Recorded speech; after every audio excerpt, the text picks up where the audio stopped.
All right. So we have the Four of Pentacles as your underlying energy. We have the Eight of Pentacles underneath that. So, okay. What am I getting from this, right?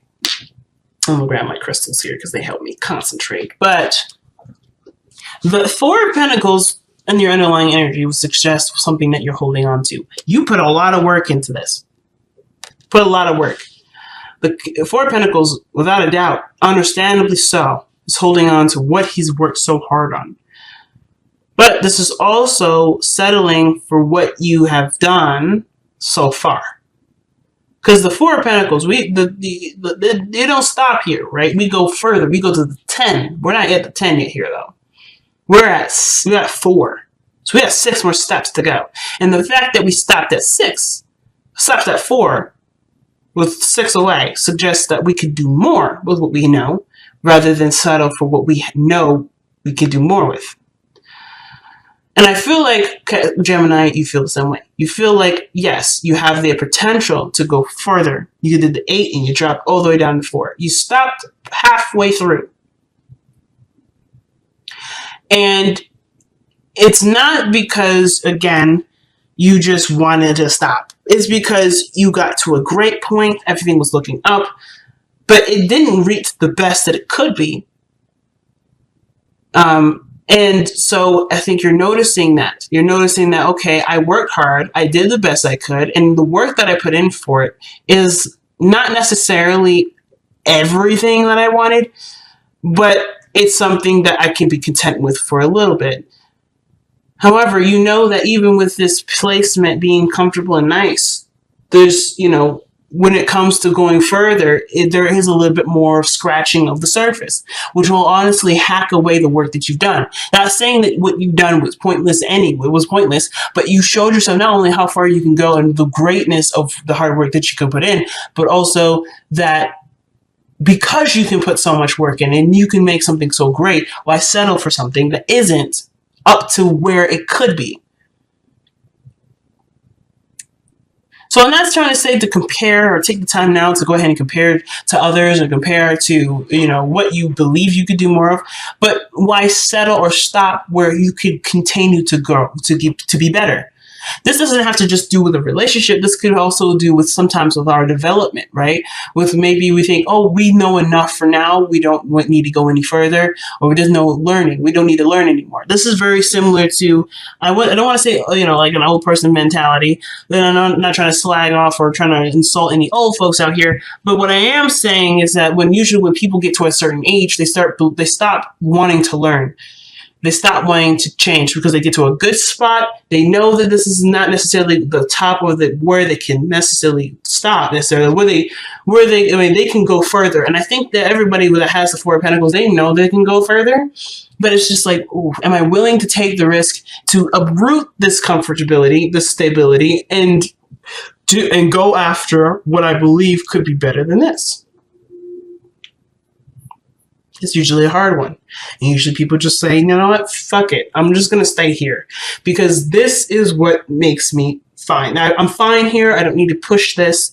It took me a long time to get to just this point. However, does this mean that you are happy here? I mean, because it looks like with holding back, he's missing out on one hell of a party, one hell of a community. He's kind of closing himself off to the world. If you think about it. Because look at the city that's behind him. He's not engaged with the city. He's not engaged with anyone. And there could be really great developments in there. He could expand his business and go there. But instead, he's keeping it local, keeping it safe, keeping it close, keeping it from where it could go out of control. And he'd have to start over and start again in a new way to expand what he needs to expand so he can continue to benefit and be happy. So, in this regard, where are you doing this for you? And I feel like that's why the Hermit's coming up, because I think you're noticing that you're in a stopping period, or you haven't decided to, or you haven't been pushing in a direction, or you may be fine single, but emotionally you're craving more. There's something about it. You're craving more. You're craving a relationship, but there's a part of you that says, no, I'm good on my own. I don't need another person. I don't need anybody else. But that doesn't mean that you don't want it. And it doesn't mean that you can't have it, or you shouldn't have it. Or if you're good, you might as well just stay there because where you are is good enough. I feel like whatever you believe is safe isn't necessarily giving you the happiness that you're looking for, which is why you're the Hermit energy coming out in the first place, right? What you're following, what will make you happy. And it's outside of your comfort zone, which brings the dilemma, the endings and beginnings. What are you ending? What are you beginning? Perhaps something that's to do with something that makes you feel comfortable, but not bring you really any happiness. It's not bringing anything to you. So, here we are. The heart of the reading, if this thing could focus. I have some coffee here. I've been just kind of slurping on this, enjoying myself. But I'm going to actually use this as a tool to refocus my camera right now, because it's doing one heck of a job focusing on the reading. There we go. So, back to the focus of this reading here. The heart of your reading, guys, is the Five of Wands. Okay, what does that mean, right? What does that mean? Well, the situation that's playing out at this point is conflict, right? There's something conflicting. There's some sort of challenge that's presented to you, right? Or there's some sort of disagreement within the workplace, within your love life, within yourself. There's something that's not quite in agreement or quite stable here. That's not a bad thing, though. It just means it's intense and it's really, it can feel like it's a lot to handle at once, but you can handle it, right? The weirdest thing is that you have the Eight of Cups. What does that mean, though, when the Eight of Cups is crossing? Well, in my eyes, it's like there's a situation that presents a challenge, and you have nothing further to give to this. There's a lot of fighting, but you're not interested in fighting anymore. The Eight of Cups would suggest to me that you're done with it. You're done with it. You're not interested in it. But considering it's blocking, perhaps what it's saying here is that, yes, there's some sort of conflict here. Conflict, yes, but perhaps in which to review the cups that you're walking away with, the part of the emotional doneness that you think you're feeling. Are you truly emotionally done, or are you just fed up with the constant back and forth, the constant battle of getting to where you want to be? And which is totally understandable too. But I feel like with the Eight of Cups here, right? It's honestly fair if it's been a while and you've been fighting and going back and forth and having these conflicts with people that it's kind of deterred you away.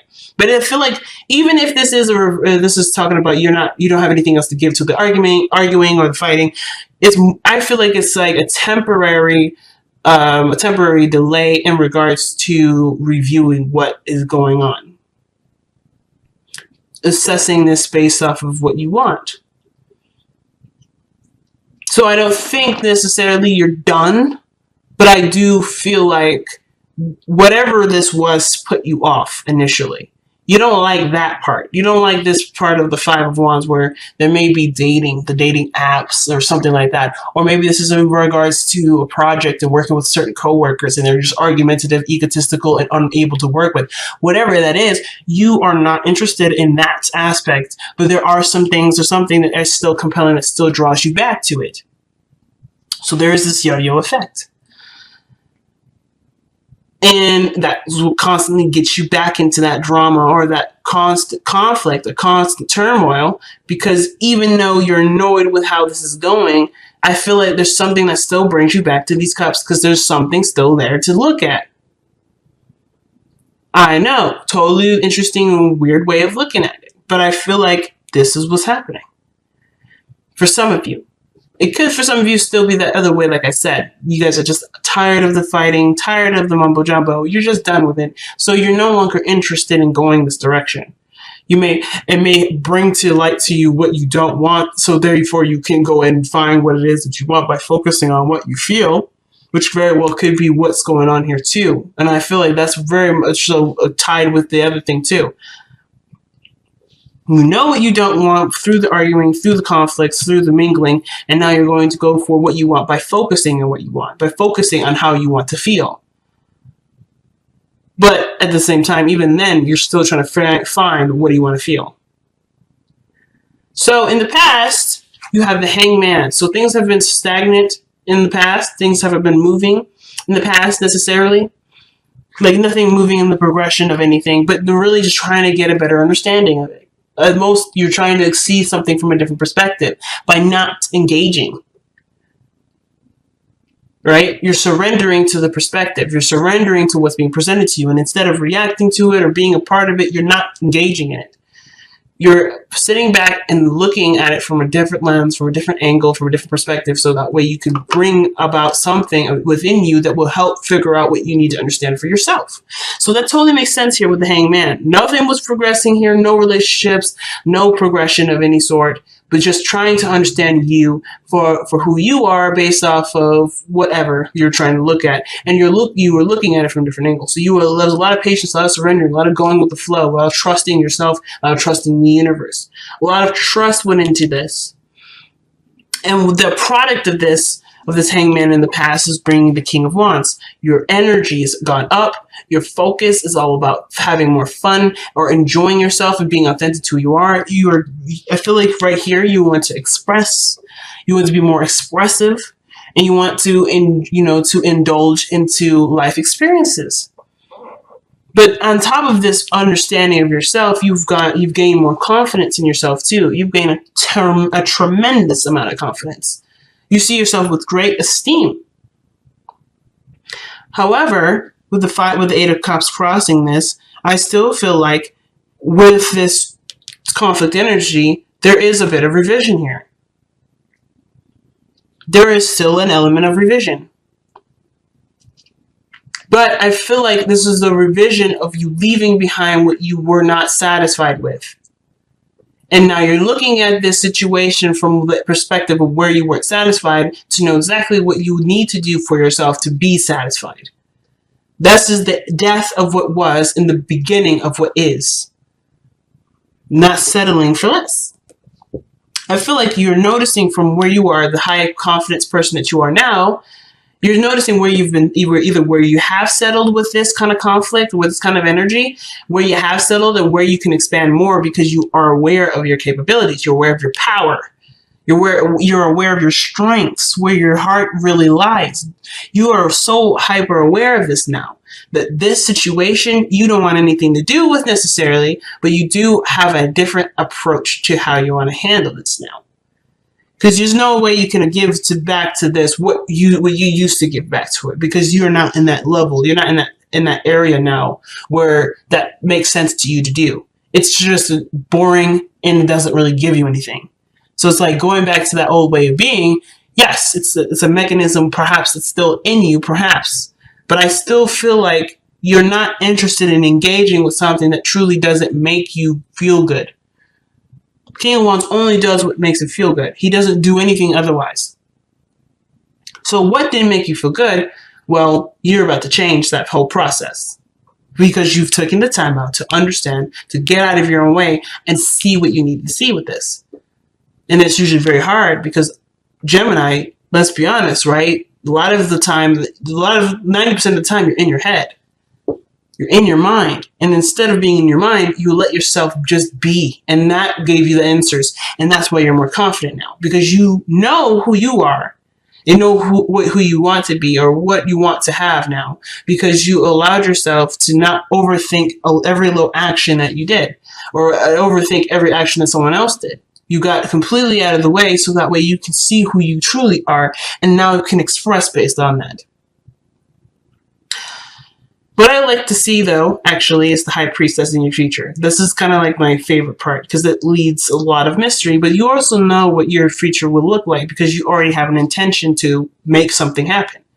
So the High Priestess is literally a representation here, and I always say this in the past readings, I think. The High Priestess is not telling me your future. It's not saying anything. It's based off of just being open and being yourself. Well, because you're yourself, you know what this future looks like. You already have an idea what this is. You already know what your future is.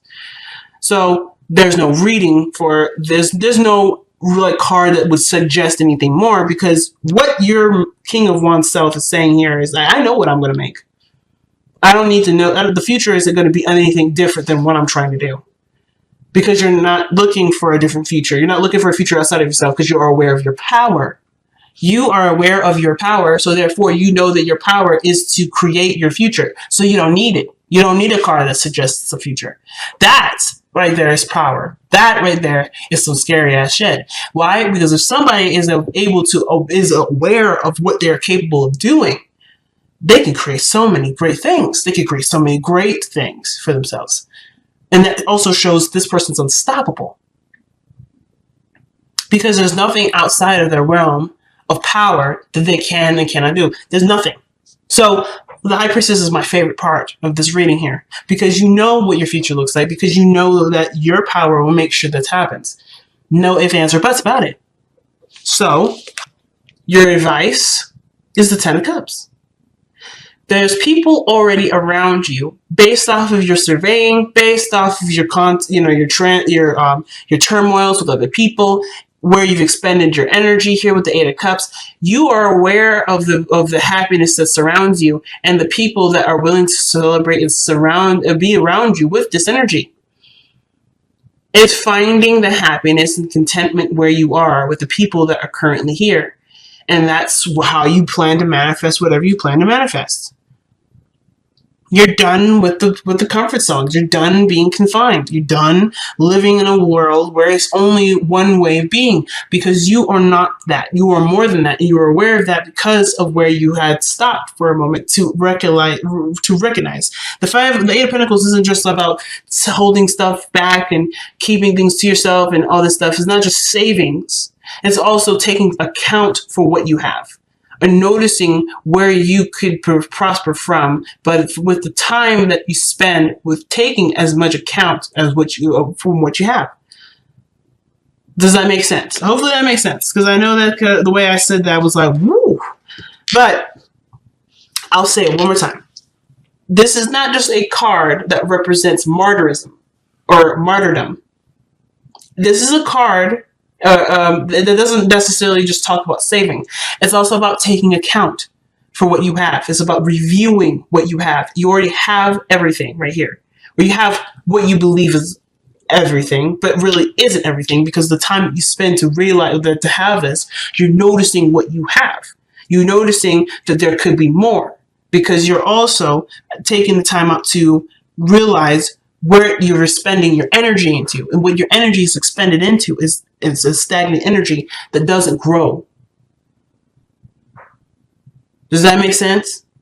And that's okay, because you didn't need to grow. You needed to see what you needed to see here, so you can go for more. So that way you can feel, so that way you can feel the urge to go for more. It's interesting. The happiness is right here, right around the corner. It's just based off of whether or not you're, if you have, the desire to do it, and really to just say goodbye to how this world used to be, and being the King of Wands and entering a new way. I don't think the Eight of House is coming out to say, oh, yeah, you're going through some changes, or not necessarily saying that, oh, something's going to end and something's going to begin. You've gone through a transformation. This is a representation of you going through a serious transformation. You are a new generation of Geminis. You are a new version of Geminis right now. And you did that by looking from your perspective at what you believe you needed to see for yourself to be able to evolve to the person that you are now that's unstoppable.